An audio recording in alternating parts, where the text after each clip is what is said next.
Cette année, le Tour de France à la voile fait sa révolution. On change de type de bateau, on passe du monocoque au trimaran. On change de concept où vraiment l'idée c'est de rapprocher les régates de la côte pour permettre une osmose plus forte entre le public et les concurrents. Ça regroupe le haut niveau de la voile française internationale. Il y a des équipages australiens qui sont présents.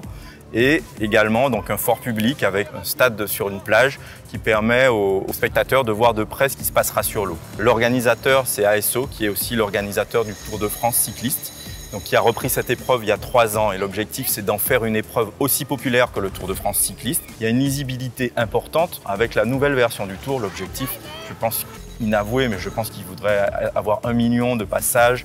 En tout cas, il se donne les moyens pour ça. Donc nous, Martinique, nous avons pu participer les 3 dernières éditions à cette épreuve ancienne formule. Nous espérons pouvoir y être dans le cadre de cette nouvelle formule. Nous nous engageons cette année avec un groupe de régatiers expérimentés qui ont eu l'occasion de précédemment faire le Tour de France à la voile déjà sur le projet Martinique, que ce soit en 2012 ou en 2013. Cette année, le team leader, nous sommes 3. Johan Jacquat, qui a été le patron de la Yole Brasserie Lorraine, qui a remporté le Tour des Yoles en 2012, qui est tombé amoureux de la voile moderne et qui est parti au Tour de France 2013 avec nous, qui veut repartir cette année avec comme objectif d'enchaîner Tour de France à la voile, Tour des Yoles. Nous avons Miguel Mondésir, qui est un habitué, qui a fait le Tour de France à la voile avec nous en 2012, qui depuis des années navigue sur un support qui est le catamaran de sport, qui est tout à fait partant. Et puis, en tant que chef de projet skipper, je serai à ma 4e participation.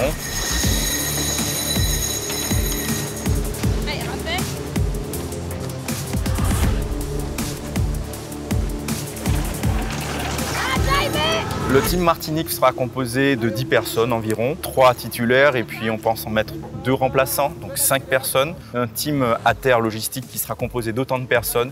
Le Tour de France en fait se gagne non seulement sur l'eau mais également à terre.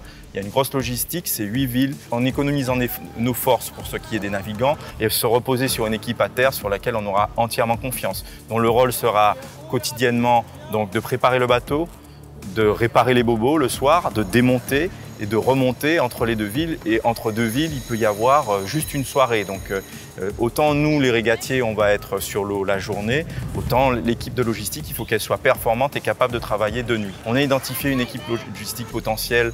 Ce sont des jeunes du lycée professionnel du marin qui ont préparé le trophée des lycées à Lorient, qui ont une petite expérience de la régate à l'extérieur, qui ont vraiment très envie. C'est une façon pour eux de toucher du doigt le Tour de France à la voile. À l'heure où on parle, nous sommes inscrits au Tour de France, nous avons un bateau pour l'opération.